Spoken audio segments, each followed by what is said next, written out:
샬롬 2월 24일 화요일입니다. 오늘도 하나님의 은혜가 여러분의 삶 가운데 함께 하시길 소망합니다. 이 시간 시편 말씀을 읽고 묵상하며 하나님 앞에서 침묵으로 기도드리겠습니다. 시편 25편 1절에서 2절. 여호와여, 주의 도를 내게 보이시고 주의 길을 내게 가르치소서. 주의 진리로 나를 지도하시고 교훈하소서. 주는 내 구원의 하나님이시니 내가 종일 주를 기다리나이다.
오늘 하나님이 우리에게 주신 말씀은 열왕기상 18장 43절에서 44절입니다.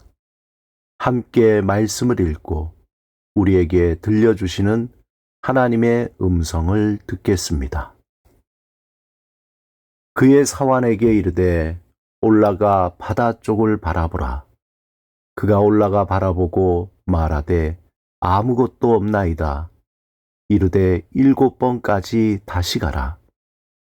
7번째에 이르러서는 그가 말하되 바다에서 사람의 손만한 작은 구름이 일어나나이다. 이르되 올라가 아합에게 말하기를 비에 막히지 아니하도록 마차를 갖추고 내려가소서 하라 하니라. 반복의 길에는 반드시 만나야 할 하나의 허들이 있습니다. 그것은 바로 지루함입니다. 우리는 누구나 반복이 성장을 만든다는 말을 압니다. 그러나 막상 반복의 한가운데 서면 감정은 식고 기대는 흐려지며 마음은 어느새 다른 자극을 찾아 헤맵니다. 그래서 많은 사람이 반복을 포기하는 지점이 바로 이 지루함입니다. 그렇다면 지루함이란 무엇일까요? 심리학자 제임스 댄 커트와 존 이스트우드는 지루함을 단순한 무기력이나 게으름으로 보지 않습니다. 그들은 지루함을 이렇게 정의합니다.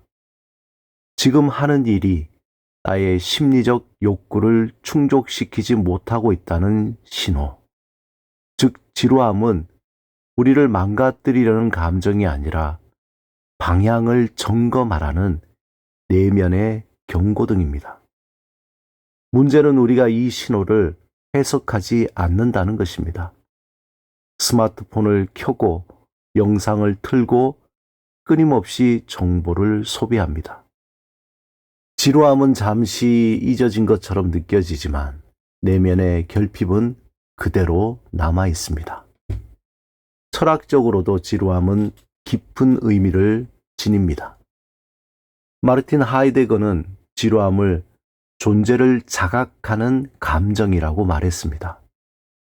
바쁜 일상 속에서는 나는 지금 무엇을 위해 살고 있는가?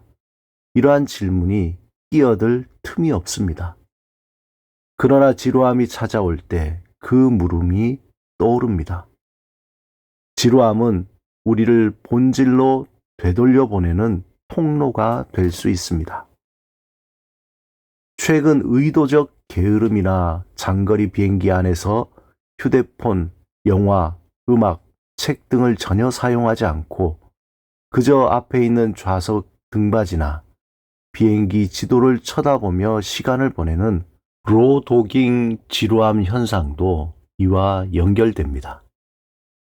사람들은 과도한 자극 속에서 오히려 아무것도 하지 않는 시간을 선택합니다. 최근 뇌과학 연구도 이를 뒷받침합니다. 지루함은 뇌를 기본 모드 네트워크 상태로 되돌려서 창의성과 회복력을 높이고 신경계의 쉼을 허락하며 내면을 정돈시킵니다. 지루함은 우리를 망치는 감정이 아니라 회복과 창의성의 씨앗이 될 수 있다는 것입니다. 그런데 오늘 여기서 한 걸음 더 나아가 신앙의 자리에서 지루함은 또 다른 더 깊은 의미를 갖게 됩니다. 열왕기상 18장에서 갈멜산의 엘리야는 오랜 가뭄 끝에 비를 위해 간절히 기도합니다. 그리고 그의 종에게 이렇게 말합니다. 올라가 바다를 바라보라. 그러자 종이 올라갑니다. 그리고 돌아와 엘리야에게 말합니다. 아무것도 없나이다. 그런데 여기서 엘리야는 포기하지 않습니다. 다시 종을 보냅니다. 또 종은 아무것도 없나이다. 세 번째도, 네 번째도, 다섯 번째도, 여섯 번째도 같은 대답입니다. 아무것도 없나이다. 바로 이 지점을 생각해 보시기 바랍니다. 여섯 번째에 아무것도 없나이다. 이것이 바로 지루함의 자리입니다. 기도했지만 아무 일도 일어나지 않는 시간, 말씀을 읽었지만 특별한 감동이 없는 날들, 봉사는 했지만 눈에 띄는 열매가 보이지 않는 계절. 우리는 이 여섯 번째 아무것도 없나이다에서 멈추고 싶어집니다. 내가 잘못하고 있는 건 아닐까? 하나님이 듣고 계시는 걸까? 그만두어야 하는 신호가 아닐까? 이런 생각이 찾아옵니다. 그러나 엘리야는 일곱 번째를 명합니다. 그리고 그때 종이 말합니다. 바다에서 사람의 손만한 작은 구름이 일어나나이다. 반복의 끝, 지루함을 통과한 바로 그 자리에서 아주 작은 징조가 나타납니다. 반복은 우리를 단련하고 지루함은 우리의 동기를 시험합니다. 우리는 감동이 있어서 기도합니까? 아니면 하나님을 신뢰하기 때문에 기도합니까? 은혜가 느껴져서 예배합니까? 아니면 하나님이 마땅히 예배 받으실 분이기 때문에 예배합니까? 지루함은 바로 이 질문을 우리 앞에 내려놓습니다. 그리고 그 질문 앞에서 우리의 신앙은 감정 중심에서 관계 중심으로 깊어집니다. 느끼지 않아도 머무는 순종, 보이지 않아도 계속하는 믿음, 그것이 바로 성숙입니다. 씨앗이 땅 속에서 싹을 틔우기 전에도 뿌리는 자라고 있습니다.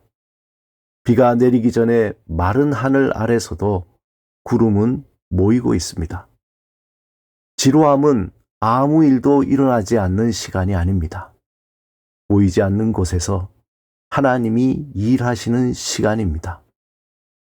그러므로 지루함을 두려워하지 마시기 바랍니다. 그것은 포기의 신호가 아니라 깊어짐의 신호입니다. 일곱 번째를 보기 전까지 멈추지 않는 믿음. 그것이 성장의 길입니다. 아무것도 없어 보이는 그 자리에서 오늘도 한 번 더 바라보시기를 주님의 이름으로 축원합니다. 함께 기도드리겠습니다. 주님, 반복 속 지루함의 시간을 견디게 하시고 보이지 않아도 끝까지 믿음으로 기다리게 하소서. 예수 그리스도 이름으로 기도드립니다. 아멘.